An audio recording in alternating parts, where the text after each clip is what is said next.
Welcome to episode 251 of Shane Plays Geek Talk.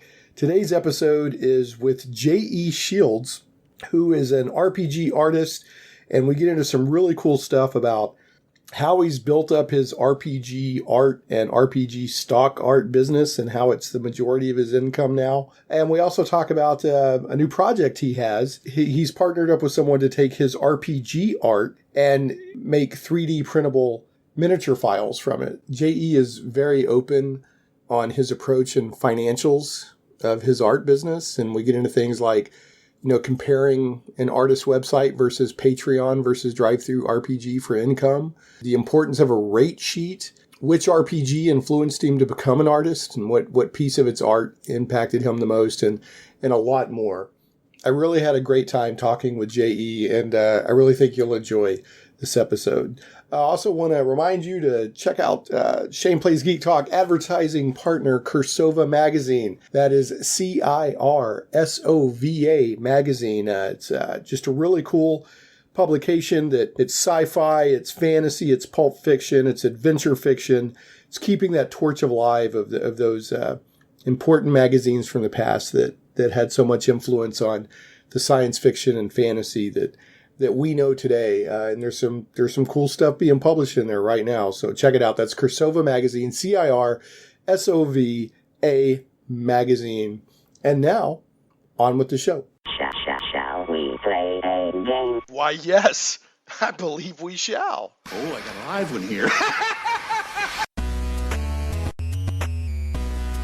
Getting geeky in Little Rock, it's Shane Plays Geek Talk, a journey into the things we love. I'm your host, Shane Stacks. Thanks so much for tuning in. I always like to remind folks that Shane Plays it's often about games, as the name would imply. Shane Plays Geek Talk, but it's not just about games. It's just when I play. It's when I geek out.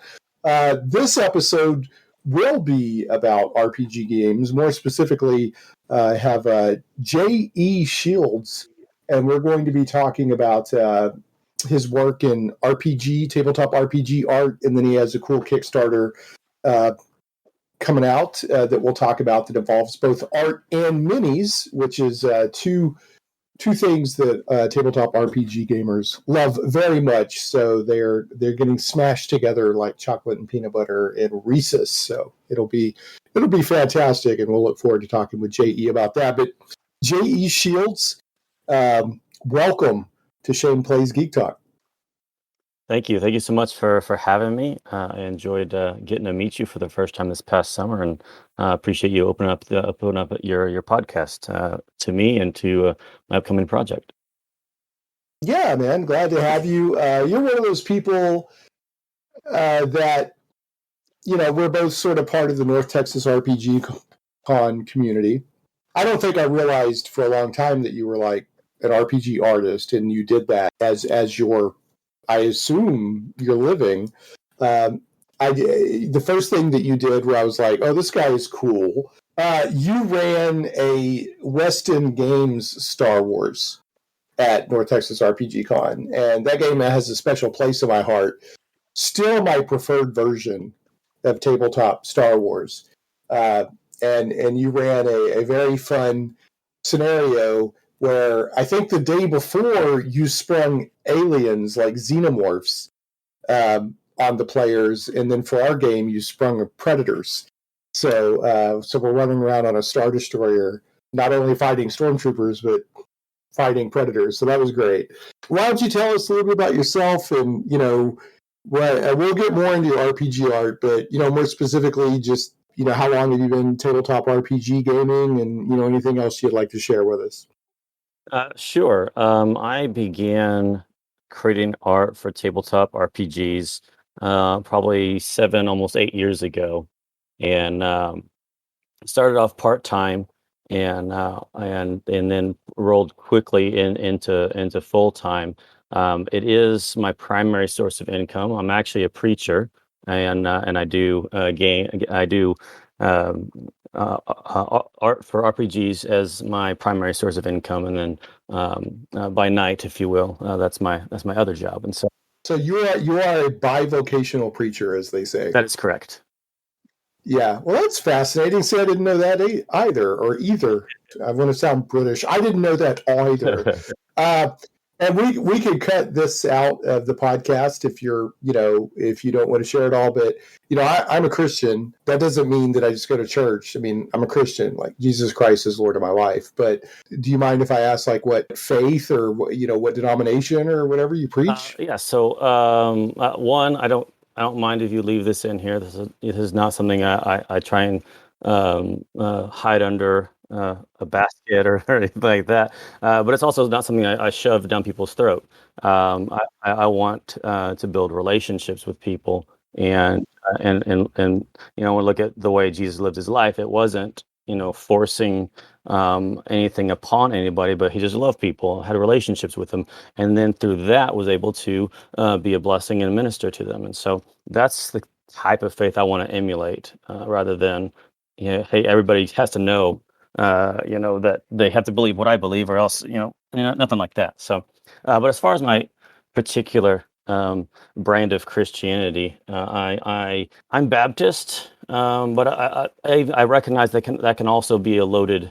Anytime we put labels on anything, I think that can be loaded, and so that's why I kind of prefer to lean more towards how Paul dealt with it. Is that let's go to the scriptures, see what they say. And Paul dealt with Mm-hmm. all the different types of labels and said, let's rather focus on what's important than any sort of particular label. Oh, no doubt. Yeah, one of my favorite scriptures is in the New Testament where it says, "I don't follow Paul and I don't follow Apollos. I follow Christ." Exactly. So, yeah, no, that's great, man. I didn't know that. That's extremely cool. So, yeah, and I don't. I mean, I will talk about my faith on Shane Plays Geek Talk on occasion, but the majority of people that are tuning in aren't tuning in to hear about my faith. They want to hear geeky stuff, so it doesn't come up very often. Right. But that's really neat, man. All right, so how long have you been a tabletop RPG gamer? Since I was, I guess technically 12 or 13. I was introduced into RPGs by my dad, who played Dungeons and Dragons, and I've always been a more passive person, and just always hoped he'd run games with me, but I never got that opportunity. But I always dropped those subtle hints. He still Yeah. has a little miniature I built for him out of a block of gerbil wood and a toothpick and a penny. Um, but and so now, recognizing that I failed on my end to communicate my desire, as much as I feel like that on his end, he didn't incorporate it into me in any of that with me. It's now the main reason why I invite him to come along with me to North Texas to recoup some of that we missed together. But I've been that's when I first got introduced to it. But then when I got into high school and had maybe middle school, I had a friend introduced me to RPGs, and I played a little bit of Vampire with him, but really didn't fully get into it until high school when I actually joined a weekly group and got introduced to Marvel, to Palladium Rifts, to Elf Quest, a number of different ones, and began playing from there. So that's about how long I've been role playing. Once adulthood hit, there was some rockiness as far as we all know the difficulty of scheduling regular gaming, and I probably had a good bit of a hiatus before being able to return. And even now, the majority of my role playing comes when I attend conventions. So, but I am back at it with my kids. They're all old enough to be in a group together, and so I have been enjoying that on a more regular. Yeah, I've got my son and his cousins. They're just starting to get old enough where I'm thinking about sitting down and running games with them. And I actually picked up. They recently had a Kickstarter for Dragon Raid. I don't know if you remember Dragon Raid or not. Yeah, but, I picked up the card version, the card game of that. Yeah. I picked that up too. The First Watch, Light Raiders First Watch, if that's what you're talking about. And then pick that up. So I think, I'm gonna play like D&D and other stuff with them as well. But I'm thinking about running Dragon Raid because I played Dragon Raid some way back in the day, but I didn't play it as much as I wanted I to. had a copy of Dragon Raid, and we played it for a little bit, and we have some memories that they still quote from occasionally. But I only backed the card, the scripture memory game. Um, but yeah, I'm on the same on the same wavelength there. We played it some, but probably won't be the primary thing we play. Yeah, that's cool. So what is your? Well, I've got to ask before I forget. The mini that you made your dad out of gerbil wood and the penny and everything. What was the mini of? Do you remember? A monster. I think it was troll. I think it was a troll. If I had to go back and think That's about it. cool. But when I look at it now, I'm like, I know it was a monster. And, It was a monster of yeah, some sort. the toothpick had to be like a spear or something. But Yeah, that's great. I love that, man. So what is your? I know you said you mainly get to scratch your gaming itch at cons these days. What is your go-to game that you try to play if you can, or maybe even with your kids? all right. So the go-to game that I try and run. So the obviously whenever this is brought up, there are multiple facets. Which game do you play? Which game do you run? Which game do you want to play? All those sorts of things. But so the primary thing that I wind up playing with my kids and their friends, I've been working on a game mechanic system for quite a while, and so whenever I get the chance and I feel like it's at a point of revision, I'll run that with them. Currently, we're playing Tiny D6 Superheroes because because of the group size that we have, which can range from 8 to 12 people. That's just a very simple game to run through and not hug up a bunch of people's time around the table. That's a big group. Yeah, no doubt. I used to run D&D 5e at my game shop. They were looking for DMs, so I was very flexible since I was running it on behalf of the store. And at one time we were playing a 5e D&D game that had 12 people Wow. in it. Yeah. That was crazy. Yeah, But it can also be really fun with that many people. So if everybody's dedicated to having a good time, that size group can work. Yeah. But as far as my go-to, if I had to drop and run a superhero game, it'd be Marvel, the classic face Great rip. game. That's probably currently my go-to superheroes to play. But if I have a chance, my favorite world to play in is Rifts.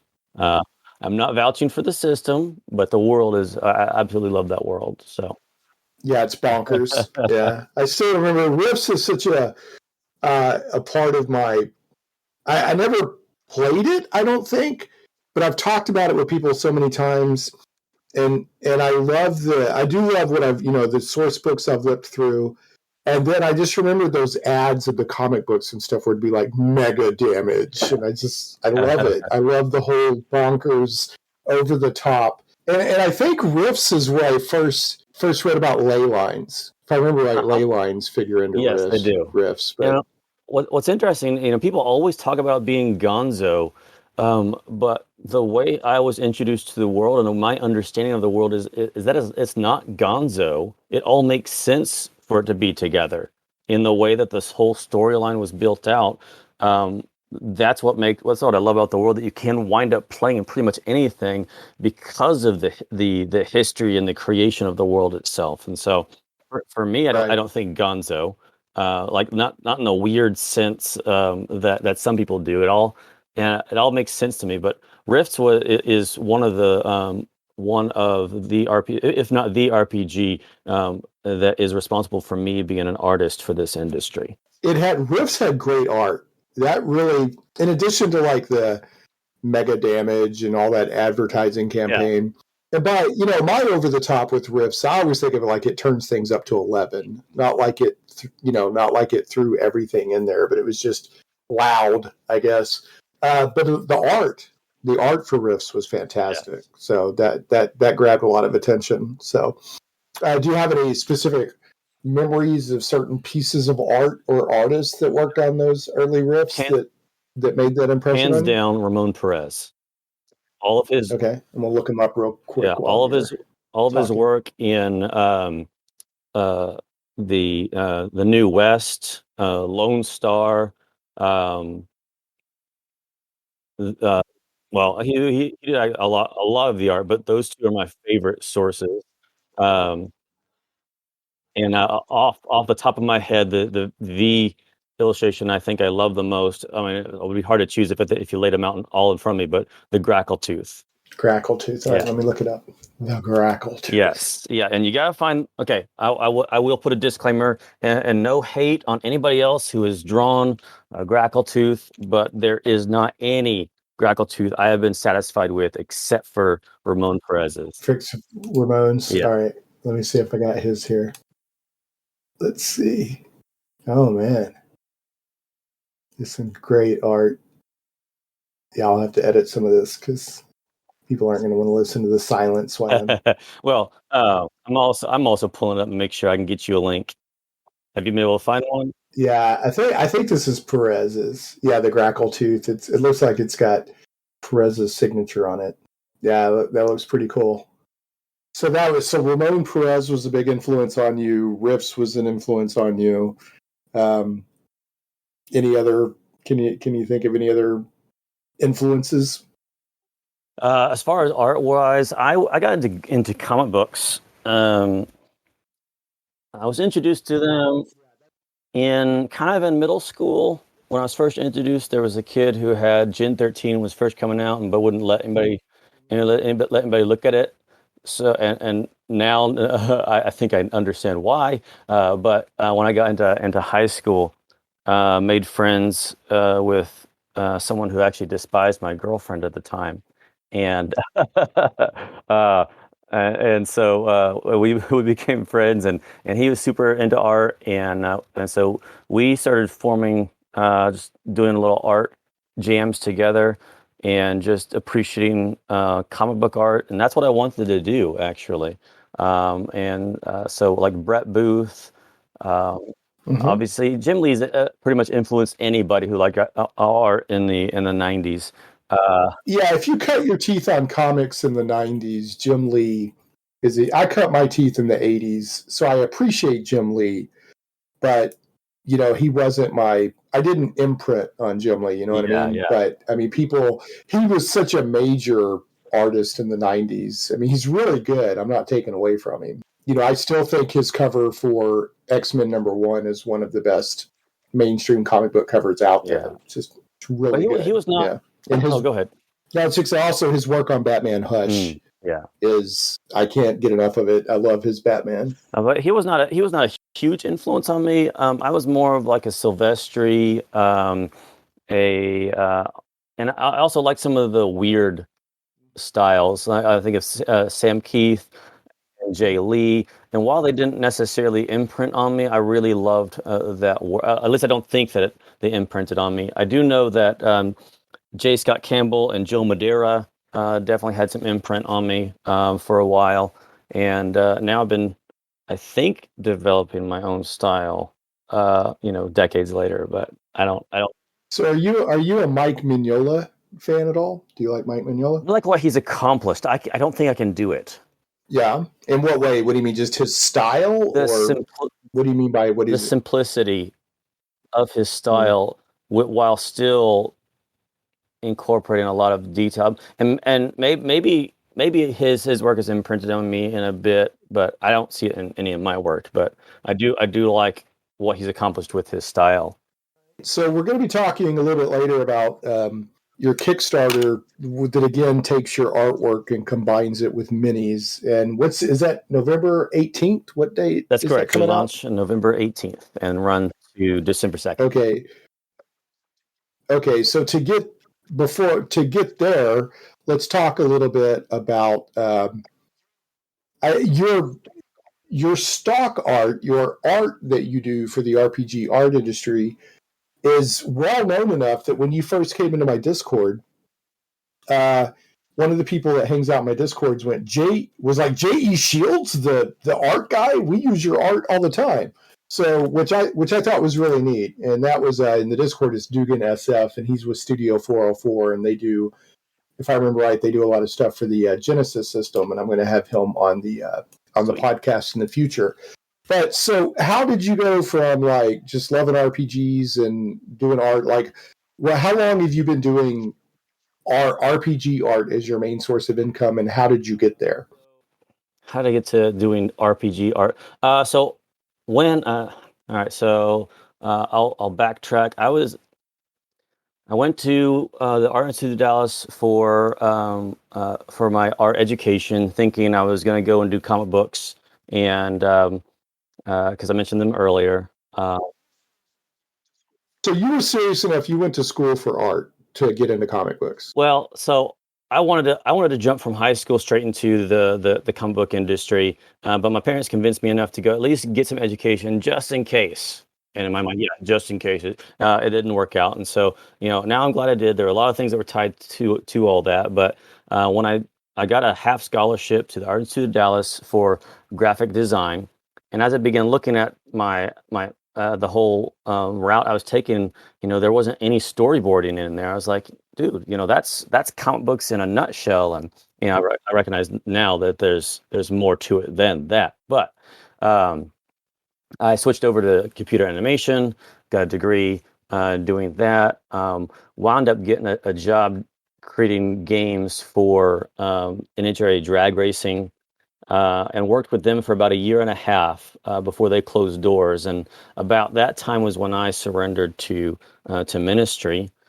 Fast forward, I'm attending seminary, and at the same time, I also have a desire to serve my country. And there's so much story in here. Lay it out there. It's gonna be a fire hose, so I'm just gonna try to shotgun blast and give you bits of it, and you can ask questions as you desire. As I began feeling out this whole desire to serve my country and trying to talk to my wife about it, it winds up where my wife eventually says, whichever direction I feel like God's leading, she's willing to follow, and I joined the Marine Corps. And there's so much I even want to talk about there, but I'll get hung up in all the details and not get to where we're actually trying to get to answer the question. After my first deployment to Iraq, I come back and my wife tells me, God's given you this gift, talking about my art, why don't you use it? And so that's when I jumped into trying to do freelance art as a part-time job, and I didn't know what I was doing, and I went through different websites, and it never really clicked in my head. Hey, remember all that art you did for RPGs? It didn't click for me until I landed a job with someone who was trying to hire through one of those. That, hey, oh yeah, RPGs need artwork, and so I pretty much weaned myself off of any other type of clients, and got connected through as many different RPG independent publishers I could through Google Plus and other social media. Back when Google Plus was the place to be. Mm-hmm. I still miss Google Plus. I use Facebook, but I loved Google Plus. Agreed. And so when the initial question, if I can remember it, was how did I go? Just how did you get into RPG art as and let me take this time to, you have a website, and it's literally, people can always go to shaneplays.com and get show notes for every episode, but it's jeshields.com, JESHIELDS.com, and there is a whole site there of RPG stock art that people can use or purchase for use. And then you also have a Patreon, and I'll put the link in the show notes for your Patreon, but that is patreon.com/JEShields. So I wanted to make sure to mention that. But anyway, so you were, you finally, I guess the light bulb finally went off in your head at a certain, or no, that you were using, that you were trying to connect with as many RPG publishers as you could. So take it from there. From the very beginning, um, I wanted to be able to give back to independent publishers for for what they do in providing my favorite pastime, and so initially it was trying to provide quality art for an affordable rate. Um, and I recognize that good art can get expensive. And while It's one of the most expensive parts of RPG products. Actually, it can be very expensive for good art. Yeah. Yeah. And so when I learned about Patreon, um, I was the first RPG artist on the site, and I wanted to create a Were way. you? So what year was that? What year was that you joined Patreon? That was, let me see, was it '08? Okay, so you've been on Patreon for a Seven? long time. It's in internet terms and Patreon terms, you've been on there for a long time. You know what? I want to. Oh no, wait. 2012 must have Okay. been. Well, that's still a long time for Yeah, because Patreon. I don't. It wasn't around that long ago of '07, '08. That was. I'm trying to think back to my. Actually, let me see real quick. Yeah, I don't know how long Patreon's. I think I got on Patreon for my stuff in like 2015. Yeah, it Right. was founded 2013. So So it was either 2013 or 2014. I believe it's 2014, 2013. I'm trying to go back to my old Patreon folders, and I think it was 20. We'll just say 2013 or 2014. I know for sure. I know for sure it was in 20 that I was on there in 2014, if not earlier. Uh, and but now other people in the industry have come on, and some have done much better than I have done. But I created it to be the middle ground between buying just pure stock art and commissioning somebody, where um, people could come on, give ideas, inspire me, and then I take those things and create something for them. And then those illustrations become stock art that patrons get to use first, and for a while it was they get to be first for a long while, because I was years behind in getting stuff up on drive through. I still am years behind in the amount in the available artwork I have, the stock art that I have, years behind in getting it up on drive through. And so so that was people can also buy your stuff on drive through, but if they want the newest, then they need either the Patreon or your website. Would you uh, say that's fair?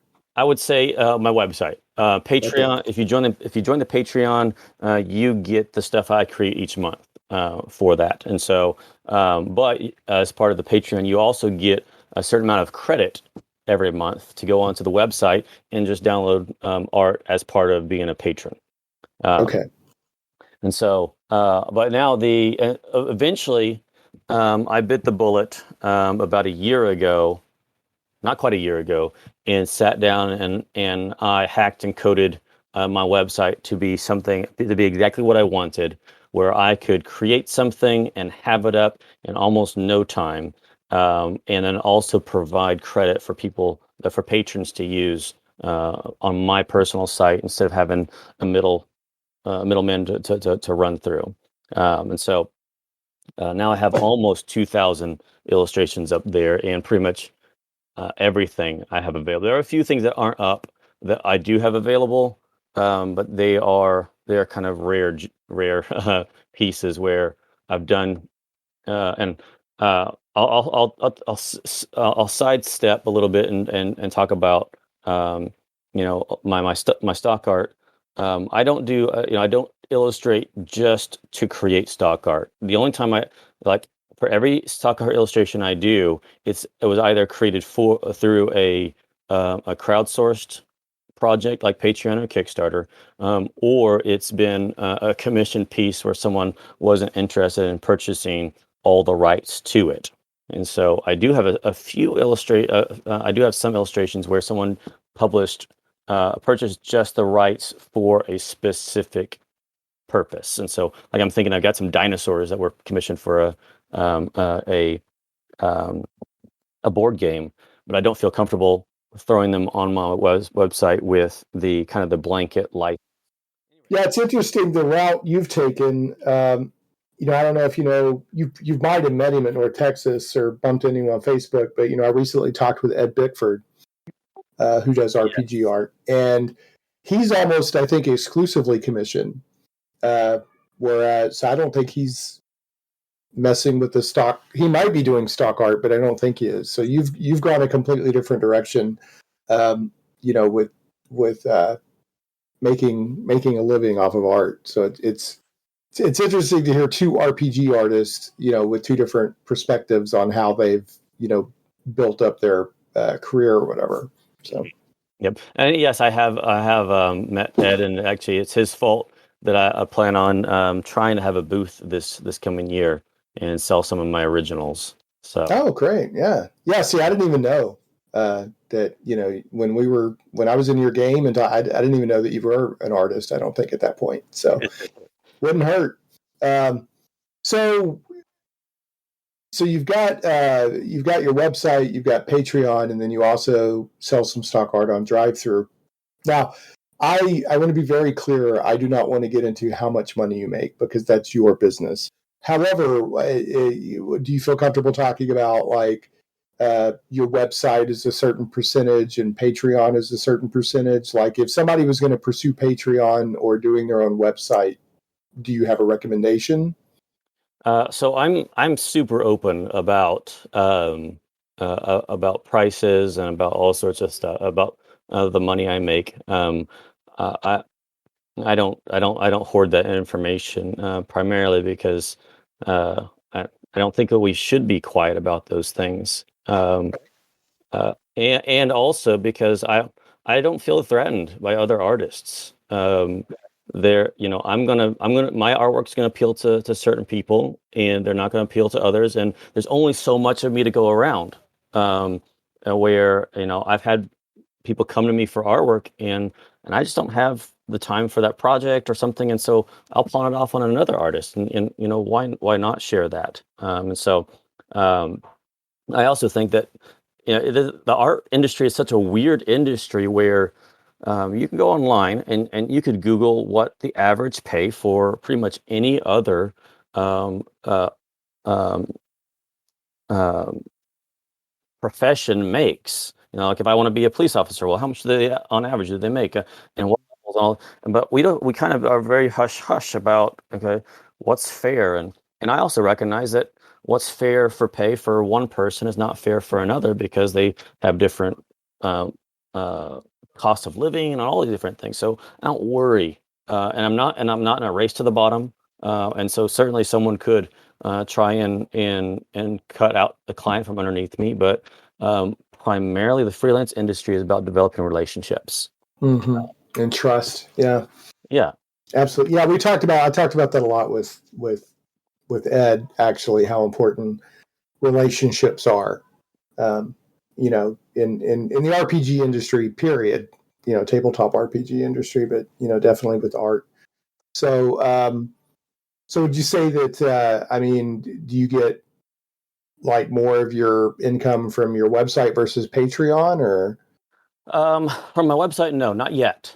I will say that the very next month after I set up my website, I was already doing better from sales through it than I was through Drive-Thru. Which is very interesting to me because Drive-Thru has millions of customers, and if we limit it to just independent publishers, then probably thousands of independent publishers, and I have 200 people on my site, and so right. One, obviously, I'm cutting out the middleman, and so Drive-Thru takes their 35% cut. Sure. And I don't get into the politics or the thoughts behind any of that, but maybe politics is too strong of a word anyway. But that's I was I felt like I need to make this step. And so, um, but as far as my income from Patreon, let me do one quick calculation. Oh no, so I would say my income from Patreon is about a fifth of um, my monthly income. So Patreon's better is like a better source of revenue, if you will, right now than your website, but your website quickly outperformed drive-through. Yes, yes. And Okay, now I, interesting.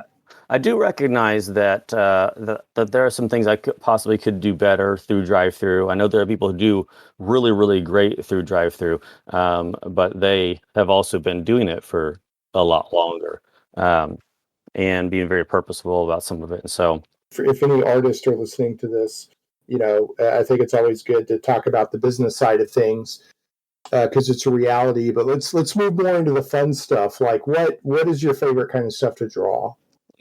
before we do there, I do want to Yeah. say an address to any artists out there. I do have a rate calculator. If you're interested in what I charge, and recognize that you don't have to charge what I charge, but there's a rate calculator on my website, and it has lots of different variables you can punch in to see what I charge. I also have a calculator.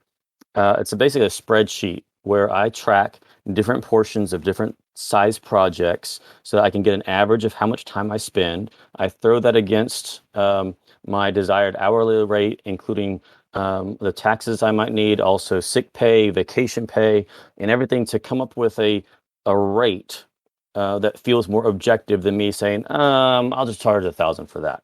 And so anybody that's interested in that, just reach out to me on Facebook or any of the social media where you can find Jeshields and ask me about it, and I'll give you a link to that for free. So if you want to be able to use that sort of thing too. Yeah, you've taken it way further than most. You've gotten a lot more comprehensive with it, but I don't know anybody in the art industry, whether it's RPG art or comic book covers or whatever, um, that's freelance that doesn't have a rate sheet. Like a rate sheet is a mark of professionalism. That seems to be a good thing to have. So if somebody's out there wanting to make money with their art, there's nothing wrong with saying this is what I charge. Yes. That doesn't mean you can't negotiate, but there's nothing wrong with saying this is what I charge because your time and your talent and the experience you put in to develop your talent are worth something. Correct. And since I'm self-employed, I have all right to say, hey, I got a family of six, and if you want my work, this is what I have to charge in order to be able to provide for my family and all that. Yeah, and you can't pay your rent with exposure.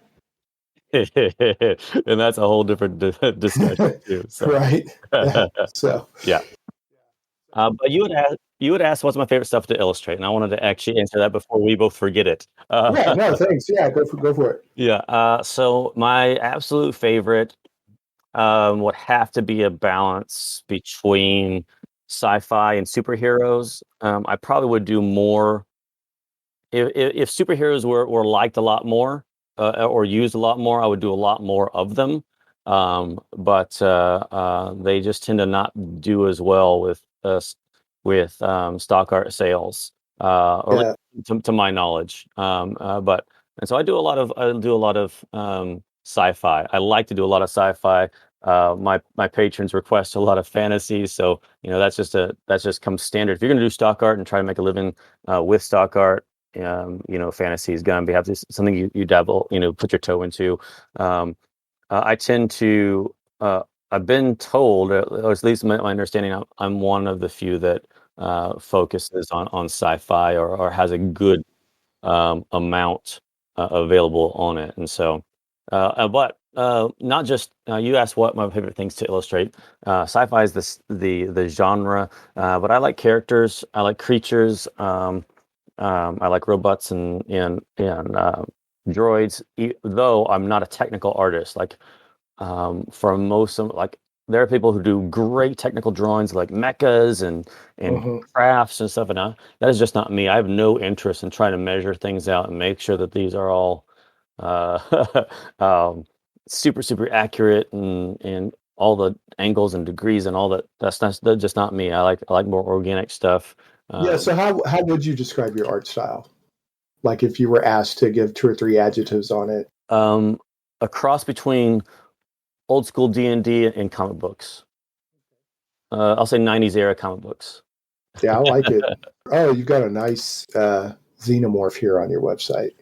Thank It's you. your own take on him as a xenomorph, but it looks really cool. You call it a biped lobster alien morph with egg and young. I'm guessing some of this stuff is based on requests because you have a werefrog on here. So did you come up with a werefrog, or was that somebody requested you make a werefrog? When it comes to creating stock art, you have to be generic. You have to be able to create stuff that people feel okay putting into their products. And so if I was to draw a xenomorph, no one would use it because they get hammered with Right. technical legal stuff. So everything has to be my own take, and that's some of the fun of that. There are things that do become requests. That werefrog was a drawing from my teenage years, and I figure that if I have artwork and people want to use it, uh, actually, this is another topic of being a stock artist. If I have artwork that's available to be used, I might as well have it available for people to purchase and use, which Right. creates a unique um, experience for me, because someone will be like, "Hey, I'm using so and so's artwork for this and this product," and I go, I forgot that's still there. And being like, if I could, I could just erase some of those out, because for some artists, they don't want to be remembered for their old stuff. Um, but that's just the space we exist in. People love Mhm, certain actors for certain movies, and they're like, mhm. forget I did that. What about this new one I'm working on? No, but that's just the space I work in now. That, like, I can think of some of them right off the top of my head that I could just wipe out of existence. Yeah, but I want to be a blessing to independent publishers, and if that's going to fit that need for them, then let it be there. Right. Yeah, and I want to point out, just to make sure that this point's being made. Now, anybody can come along and buy your art, but this stuff specifically is being used by RPG publishers in their products. So, and there's nothing wrong with people commissioning a custom um, illustration for their RPG character, or to have a token in an online, virtual tabletop game. But your main focus is on RPG publishers that need art for their products.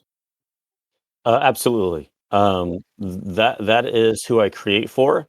But if you have an illustration, if you have a character that you want to see published somewhere, a good way is to commission someone who creates comic book creates a not comic RPG stock art, because if you don't buy all rights, then most likely it's going to become stock art, and you can wind up seeing it published somewhere. So there are actually a few pieces on my site that were just individual commissions, and so now their character is getting used in official titles for things. So it's pretty cool space. Cool. All right. Well, let's make sure to talk about your Kickstarter before we run out of time here. You have a long history of RPG stock art.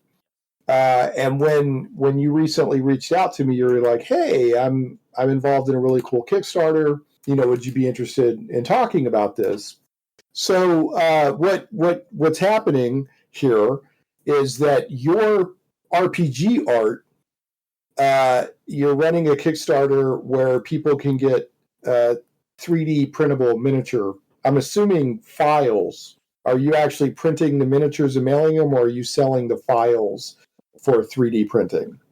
We're selling the files for 3D printing. While I have done Kickstarters in the past, I have yet to step my toe into actually delivering physical goods. I feel like digital goods are guaranteed delivery, and it's a whole nother ballpark that you play in when you start delivering physical. It's a whole nother, yeah, whole Yeah. nother layer of expense. And I just I would love to one day, but not with this one.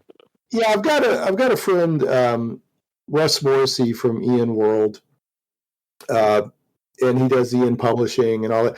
But he just wrapped a Kickstarter for Level Up Advanced Fifth Edition, and it did really well. It did like $950,000. I think he was blown away. And I did a little bit of design work on that product, so it was really cool to see the RPG thing out there. But Russ and I had him on the show 2 or 3 episodes back. He's a frequent guest, but we talked a lot about revenue versus profit. And you can see $1 million Kickstarter out there, but if they threw a bunch of physical rewards and stretch goals in there, they might actually not make any money. I mean, by the time they make everything and mail it out, and shipping costs go up, and then nothing's coming in from China, and da da da. So there's a lot of thought you have to put into when you decide to offer rewards in a Kickstarter, is what I'm saying. So I don't blame you at all for saying, hey, here's the files, and you can print them. So tell us about your Kickstarter, Uncommon Monstrosities, launching November 18th. I love the picture here. I know on the 18th this should be publicly available, but you sent me a preview, and I love the 4 minis that are on the main picture. Really cool looking creatures and stuff. So tell us about this Kickstarter. This all began when I had someone reach out to me asking me if they could create miniatures, 3D miniatures, or models of my artwork. And I've always been very loose with permission on my artwork stuff. My licensing for my stock art is super, super relaxed. And so when he came to me, I'm thinking, cool, yeah, he wants to just create these. And I was thinking initially it was just this personal thing. And if someone wants to use my artwork for personal projects, I don't have a problem with that. And so I was like, yeah, and then he started talking about selling them for profit. And so we got to talking some more, and I felt like this was a perfect opportunity for a Kickstarter. Because I knew that he was about to step into a place that I had been, where he's trying to create a backlog of products and wants to essentially be a stock artist for 3D stuff. But I know it doesn't work. In order for you to be a stock artist, and you're creating when you're creating stock just to create stock, when it's micro sales, you have to have so much of it to be able to make a living, that for much of the time you're just creating for nothing. And so I said, don't do this. Let's do actually do a Kickstarter. And we hashed out percentages and all that stuff. And then he comes back to me and tells me that he can't do a stock art. They can't do a Kickstarter because of the location. He lives in Brazil, and so we had to flip tables. Where now I become the project manager, and it also helped because I have experience with it, and so here we are. Where he's been inspired by my artwork. He wants to create 3D models, and I said let's do this. And it's Uncommon Monstrosities because pretty much every illustration. Actually, I back up. Every time I do an illustration, I don't want to do the same old illustration. Now that there are some illustrations of mine that are kind of trope, but I try and step out. I try and break some of those tropes. And so even like the brain devourer that you can actually see on the project page. The initial illustration was a very different take on the old school brain devourer. You can still tell what it is, but it's a unique one where it can in fact be an entirely different monster if you so choose. And so I also wanted to give, and I'm hoping to give some love to some less some monsters that don't get as much attention. And so that's what I wanted to do with Uncommon Monstrosities. That even if it is one that is more well known and used, for instance, the Beholder, I want a different take. I want it to be something uncommon that not anybody, not everybody gets to have these things at their table. Yeah, I like your design on the monstrous eye quite a bit. I love your turtle dove. That's pretty Yeah. great. So yeah, so they're instantly recognizable to be used as certain types of monsters, but you can also use them, as other stuff too. So, and you have variants like on the monstrous eye. There's a variant with and without its mouth open. Yeah, so there are different levels that give you different things as far as the pledge levels go. And if I can remember, so the base pledge basically just gives you the initial 20 monsters that we're trying to make. We have committed to up to 100 as we unlock them. But the lowest pledge level is just for those initial 20. But everything beyond that gets everything we unlock. And so with that comes the variant models where you have, like you said, the open mouth, the closed mouth. That way you can also create hordes. It's not like all the same. You can tell that these are all the same creatures. And we've committed to 2 variants per monster. So you'll have 3 different types of different poses or mouth open and all that, as well as unique bases. And we also have a few Kickstarter exclusive that these are only going to be available through Kickstarter. So that there's also a pledge level to get all 5 of them. There are ways to unlock a few. One is if you go on right now to the backer kit and throw in your email address and get included with the newsletter, you'll get one of those Kickstarter exclusives. Also, if you pledge within the first 48 hours of this project, you'll get another one. But if you want all 5, there's a pledge level for that as well. So speaking of which, I did say that I would tease a model that has yet to be shown to the public, and Yes. so I'm gonna tease the original illustration because every one of these are based off of an illustration of mine. It's not someone else's or some other thing. It's all my artwork turned into 3D reality, which is cool for me. That I'm kind of now to a level where some people are recognizing my name, and now I'm to a level where someone has come to me and wanted to use my stuff, and I don't feel like I'm all that special, but it's also just neat to be at this stage of my career. So give me 1 second, and I'll throw it into the Discord link. Okay. All right, so this link I'm about to throw in is it is a D&D favorite that Okay. people have love as a creature. Lots of people love. They love to hate.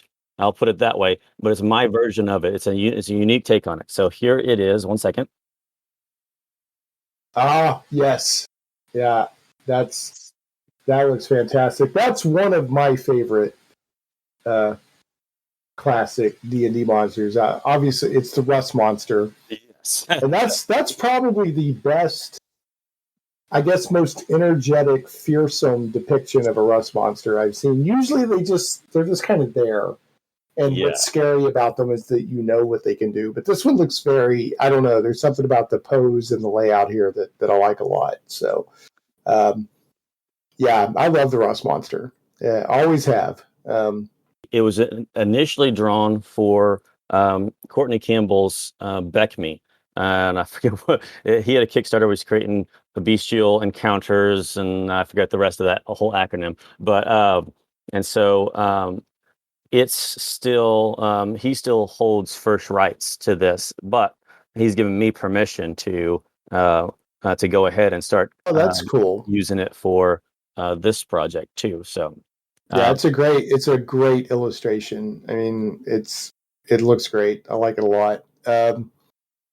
So, and there's a grid on here on the Kickstarter page. People, as of November 18th, you just search for Uncommon Monstrosities or go to shaneplays.com and look for the show link, and the link to the Kickstarter will be there. But there's a grid, a 4 by 50 grid or something like that of locked and unlocked monster art or art for locked and unlocked monsters in this Kickstarter. And then at the end, there's a lot of question marks like, oh, what's this going to be if we get to a certain level? And I really recommend people check that out because the art looks great and it gives you a really good. Is that an actual printed or is that a 3D model? That is a 3D model. I said I was gonna tease it. Now the illustration I think I have shown before, but Right. the actual 3D turnaround it is now That looks great. Oh man, yeah. So what's happening is on the Shane Plays Discord server, JE has shared a animated GIF of a 3D model of a 360 of the basically the Rust monster, although it's called something different. The artwork or the 3D printed file you'll get through this Kickstarter, and that looks fantastic. Looks really good. It's interesting being in this position where someone is taking my work and doing their own their rendition of it. So because as an artist, I notice all the little different details, and there are things that he'll add or things that he'll change, and some of it's for specific purposes. For instance, he's got to be able to create it in such a way that it can be printed without much issue. For You'll notice that the antennas are a lot shorter. Understandable when doing 3D print. The tongue is kind of laid out over one of those antennas, so it has a little bit more support. But then there are smaller things where you're like, wait, okay, is that how he interpreted these little marks here? Is that, did he know, like for instance, in the 3D version, it's got nostrils. I don't remember illustrating nostrils, but I could see how some of the line work I've done might have might look like a nostril. Yeah. Right. So yeah, well, it looks great. Yeah, it looks fantastic. I'm super impressed. So on the Kickstarter, what are like the different levels that people can get involved at? So the first level is basic monsters. It's just the 20 initial monsters that we're creating, and you can get those at 25. For 35, you're going to get the initial 20. You're going to get all the variants, which is another 40 different models, because you're going to have the 2 variants per monsters. You're going to get the detailed bases. So for every monster that's we have the basic flat bases that we can create them to be on, but they also have detailed things, whether they're like you see on the Rust monster. It's got the skull and the whole cave aspect. In addition to that's what's going to unlock our stretch goals. You'll get all that will unlock whatever stretch goals we get to, and we committed to up to 100. If we unlock that many, that pledge level is going to get them, and that's at 35.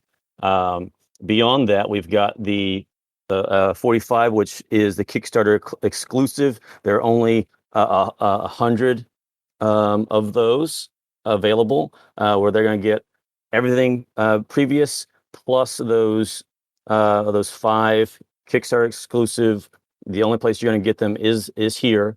And then lastly is, I'm sorry, not lastly. There are 2 lastlies. There are 2 commercial levels. One is 75, which is the commercial bundle, which allows you to print and sell these. Oh, nice. Also, it will allow you to include them into, like, say, an RPG. If you're selling like box set or something like that. And then there is the commercial deluxe, which will include allow you to sell them the 3D prints, but also get access to most of the corresponding stock art that they were based off of. So if you want, say, this beholder eye thing, and have that and sell that, you can also get the stock art that I created that it was based off of, and that's at 125. All right. Well, it looks great. November 18th. So I'm going to time this podcast to drop basically when the Kickstarter goes. So stuff looks great, man. I know that I mean, miniatures has always been a big part of the hobby, but 3D printing is getting bigger and bigger and bigger and bigger. So, You did mention you asked about all those illustrations. And one of the things I want to do, we're already creating some monsters that will be ready pretty much from the very beginning. Obviously, you've seen one of them, but I want to allow backers to have input on what gets unlocked next, and influence which of these illustrations they want to see. And I definitely have more illustrations than what's on the website, but that's I had stopped at there, and so all those question marks are room for growth. If there's other things people want to see. I think people should check out, even if they're not interested in 3D files, people need to hit the Kickstarter page and check out that grid, because it's a wonderful representation of your art. So even if for some reason they're not interested in the 3D files, this would, give them a good idea of the kind of stock art you can do. But of course, people check out the Kickstarter page. Check it out. I think you'll like it. So, all right, man, I got to wrap this up.